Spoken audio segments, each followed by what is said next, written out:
तो अमेरिका और ईरान युद्ध में टेंशन के हालात लगातार बने हुए हैं। नमस्कार, मैं हूं नीलू और आज की दो तीन बड़ी खबरें हैं जो आपको बताना बहुत जरूरी है कि किस तरह से हालात अगर दूसरे दौर में युद्ध एक बार फिर से छिड़ा, यानी कि शांति वार्ता नहीं हो पाई और उसके बाद सीजफायर के बाद जो युद्ध छिड़ेगा वो काफी ज्यादा विनाशकारी होगा। अमेरिका के राष्ट्रपति इसी बीच एक बड़ा बयान अमेरिका के राष्ट्रपति ने दिया है, क्योंकि जब उनसे पूछा गया कि क्या आप परमाणु हथियारों का इस्तेमाल करेंगे ईरान के खिलाफ, तो उन्होंने कहा कि नहीं, मैं नहीं करूंगा। और इस वक्त की बड़ी खबर यह कही जा रही है, क्योंकि अब तक यही कहा जा रहा था कि जब लगेगा अमेरिका को कि वो ईरान को अब नहीं झुका पा रहा है तो हो सकता है कि परमाणु हथियारों का इस्तेमाल अमेरिका करे। लेकिन अब डोनाल्ड ट्रंप ने एक पत्रकार के सवाल के जवाब में कहा कि नहीं, किसी तरह के परमाणु हथियारों का इस्तेमाल ईरान पर नहीं किया जाएगा और सिरे से इस बात को खारिज किया। उन्होंने कहा कि वो ईरान के खिलाफ युद्ध में परमाणु हथियार का इस्तेमाल नहीं करेंगे। व्हाइट हाउस में पत्रकारों ने जब ट्रंप से पूछा कि क्या वो ऐसे हथियारों का इस्तेमाल करेंगे, तो उन्होंने कहा कि मैं परमाणु हथियार का इस्तेमाल क्यों करूंगा। हमने इसके बिना ही पूरी तरह से पारंपरिक तरीके से उन्हें पूरी तरह से तबाह कर दिया। यानी आज भी अमेरिका कह रहा है कि ईरान तबाह हो चुका है और ये नहीं देख रहा कि बार बार ईरान को बुलावा भेजने के बावजूद भी अगर ईरान बातचीत को तैयार नहीं है तो वो किसी के दम पर ही ऐसा कर रहा है। यानी उसके पास हथियार इतने हैं कि वो अमेरिका से अभी लंबी लड़ाई के लिए तैयार खड़ा है। फिर किस बना पर ट्रंप कह रहे हैं कि वो पारंपरिक तरीके से पूरी तरह से ईरान को तबाह कर चुके हैं। उन्होंने आगे कहा, यानी ट्रंप ने कहा कि नहीं, मैं इसका इस्तेमाल नहीं करूंगा, यानी परमाणु बम का। किसी को भी परमाणु हथियार का इस्तेमाल करने की इजाजत नहीं दी जानी चाहिए, ऐसा खुद ट्रंप ने कहा है। लेकिन ट्रंप की कथनी और करनी में बहुत ज्यादा फर्क दिखाई देता है और ट्रंप बार बार कुछ कहते हैं और करते कुछ हैं। यानी अमेरिका का रुख क्या होगा किसी को नहीं पता। और यही वजह है कि आज इस तरह की स्थिति पूरे मिडिल ईस्ट से लेकर पूरी दुनिया में बनी हुई है। जब अमेरिकी राष्ट्रपति से पूछा गया कि वो ईरान के साथ लंबे समय तक चलने वाले शांति समझौते के लिए कितने समय तक इंतजार करने को तैयार हैं, तो ट्रंप ने कहा, मुझ पर जल्दबाजी का दबाव मत डालिए। पत्रकार को कह रहे हैं जल्दबाजी का दबाव मत डालिए, लेकिन ट्रंप जो बातचीत कर रहे हैं उस बातचीत का नतीजा क्या हो रहा है।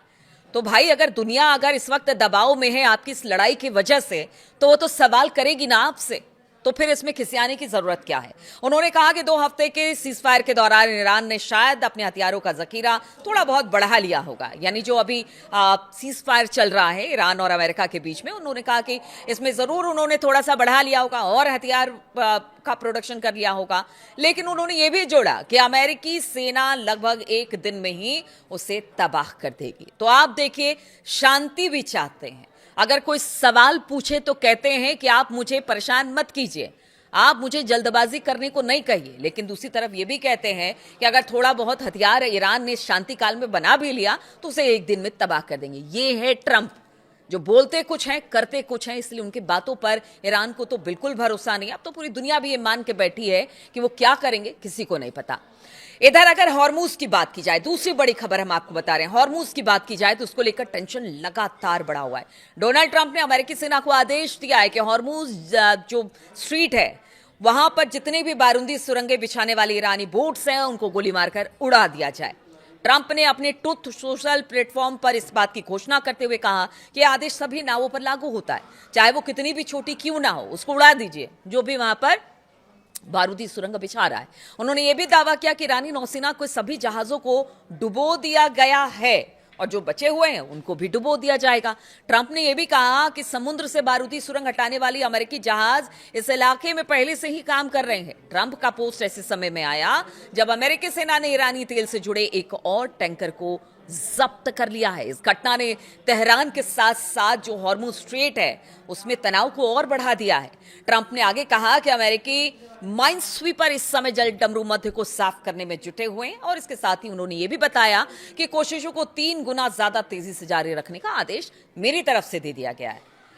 लेकिन ईरान के रिवोल्यूशनरी गार्ड यानी आईआरजीसी की नेवी ने अमेरिका और इजराइल के साथ युद्ध शुरू होने के बाद हॉर्मुज जल डमरू मध्य यानी कि स्ट्रेट ऑफ हॉर्मुज में बारूदी सुरंगें बिछाई हैं और उनका कहना अब भी बारूदी सुरंगें हैं। ट्रंप चाहे कुछ भी कर ले, लेकिन जो बारूदी सुरंगें बिछाई गई है उसे जो भी जहाज आएगा उनको तो हम उड़ा देंगे। आईआरजीसी ने तो ये तो साफ कर दिया है। फिर ट्रंप का जो दावा है, अगर वाकई में बारूदी सुरंग उन्होंने खत्म कर दिया है, तो क्या वजह है कि वहां से जहाजें अलग अलग देशों की नहीं निकल रही है? लोगों को डर लग रहा है, देशों को डर लग रहा है कि अगर यहां से जहाज निकाली जाएगी तो उनको उड़ा दिया जाएगा। आईआरजीसी ने हॉर्मुज स्ट्रेट के 1400 वर्ग किलोमीटर के क्षेत्र को खतरे वाला बताते हुए चेतावनी जारी की है, जहां पर बारूदी सुरंगें हो सकती है। यानी उनका कहना है कि भाई अपने रिस्क पर आप जहाज लेकर जाइए, हमने तो जो किया है हम बार बार उससे आपको आगाह कर रहे हैं।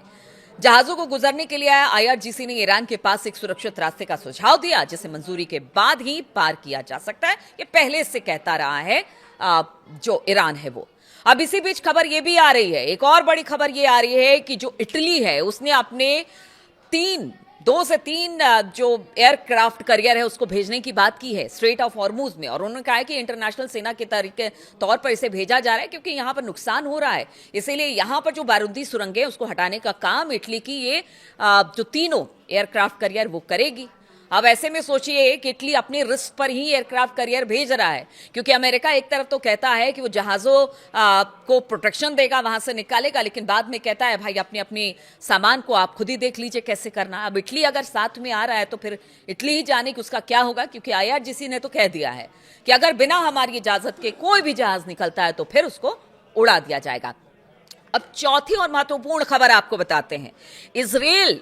इजराइल जो उसके विदेश मंत्री हैं उन्होंने एक बयान दिया है, और ये बयान बहुत बड़ा है। देखिए, हम बार बार कहते रहे हैं कि अमेरिका तो एक बार को बातचीत करता है, लेकिन इस बातचीत को पलीता लगाने का काम इजराइल करता है। और इजराइल के विदेश मंत्री ने बड़े ही मतलब खुले तौर पर कह दिया है कि देखिए ऐसा है कि दूसरे दौर का जो युद्ध होगा उसमें ईरान को बहुत नुकसान होगा। उसके जो ऊर्जा संयंत्र है या फिर उसके जो जितने भी परमाणु संयंत्र हैं उसको निशाना बनाया जाएगा और बिल्कुल ब्लैकआउट कर दिया जाएगा ईरान में। यानी दूसरे दौर की लड़ाई के लिए इजराइल तैयार है, और कहना है उसका कि अमेरिका बस हाँ भरे और हम दूसरे दौर की जो लड़ाई होगी उसमें हम तबाही मचा देंगे ईरान में। आप समझिए, एक तरफ तो शांति वार्ता की बात हो रही है कि किसी तरह से ये लड़ाई खत्म हो, पूरी दुनिया चाहती है, लेकिन दूसरी तरफ इजराइल इस तरह के बयान दे रहा है। अब इसके क्या मायने निकाले जाए? लेकिन देखिए, ईरान ने भी कह दिया है कि इस बार जो लड़ाई होगी उसमें ऐसे वेपन्स निकाले जाएंगे, ऐसे मिसाइलें होंगी जिसको सोच पाना भी मुश्किल है। उन्होंने कहा है कि अभी तक तो हमने अपने हथियारों को सामने रखा ही नहीं है। ऐसे में अगर दूसरे दौर की लड़ाई होती है तो कितनी विनाशकारी होगी, और इसी को लेकर पूरी दुनिया डरी हुई है। पूरी दुनिया डरी हुई है कि नहीं, ये दूसरे दौर में लड़ाई नहीं जानी चाहिए, इसको यही समाप्त करना चाहिए, ये शांति वार्ता आगे बढ़नी चाहिए। क्योंकि अगर स्थिति खराब होती है, इधर देखिए अमेरिका भी लगातार अपने जंगी जहाजों के बेड़े को आगे बढ़ा रहा है, फारस की खाड़ी और ईरान के आसपास डिप्लॉयमेंट कर रहा है। तो बातचीत की बात तो करते हैं ट्रंप, लेकिन इजराइल जिस तरह से कह रहा है कि वो ईरान को तबाह कर देगा, बस अमेरिका के हाँ कहने का इंतजार है, तो इसे शांति वार्ता कैसे होगी? और ईरान ने तो पहले ही कह दिया है कि इस बार तो ऐसा कुछ होगा जिसमें पूरे के पूरे जो अरब मुल्क हैं वो तबाह हो जाएंगे, बर्बाद हो जाएंगे, डिजिटल ब्लैकआउट कर दिया जाएगा। इस पर भी आपको एक वीडियो जरूर बनाकर बताऊंगी कि किस तरह से ये डिजिटल ब्लैकआउट की बात ईरान कह रहा है। क्या है ये डिजिटल ब्लैकआउट और किस तरह से पूरे अरब मुल्क को इससे नुकसान होगा, क्योंकि अंतिम हथियार यही है ईरान का। तो इसीलिए लोग कह रहे हैं, एक्सपर्ट कह रहे हैं, वॉर एक्सपर्ट कह रहे हैं, डिफेंस एक्सपर्ट कह रहे हैं कि ये शांति वार्ता होनी चाहिए, लड़ाई आगे नहीं बढ़नी चाहिए, क्योंकि अगर दूसरे दौर में ये लड़ाई प्रवेश करती है तो फिर यहां से भारी तबाही होगी। बहुत बहुत शुक्रिया आप सभी का मेरे साथ इस वीडियो में शामिल होने के लिए।